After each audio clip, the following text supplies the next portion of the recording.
مخ د شیخړو په شانې نه خاندي هوښیار دی ښکلی د آواز لکه د جرندې د غرار دی سترګې پټې پټې بقې بقې تشې تشې خو لکه ګوه لویه اوږده او وازه ویته زر د زړګۍ خور شي دوکانچه کړې را پلیته خېټه د چاټۍ لویه او پلنه د لالا په شان لنډې د پاپۍ ارت سپېږمې د ناتولا په شان ټوپ وهې تلل نه کې څه بدرنګه د رفتار دی ښکلی د آواز لکه د جرندې د غرار دی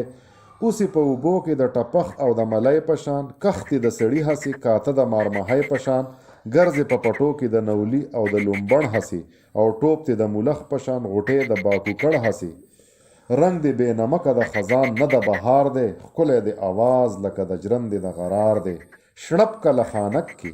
کله شړپ د لختي غاړه کې مچ ماشی چې پیښ شي خیلخانه ورله ویجاړه کې خوب کوي په خاورو خو مستي یاري اوبو کې کړې اوسې په تیرا کې خو بچي راوړه په بو کې کړې پنجې دې د بتې او لنګي د چرګوټي په شان چیت او لنډ او پلن راغونډ وجود د مرهټي په شان ټغ دې د دله دی رنگ روغن دې د خامار دی او ښکلی دې آواز لکه د جرندې د غرار دی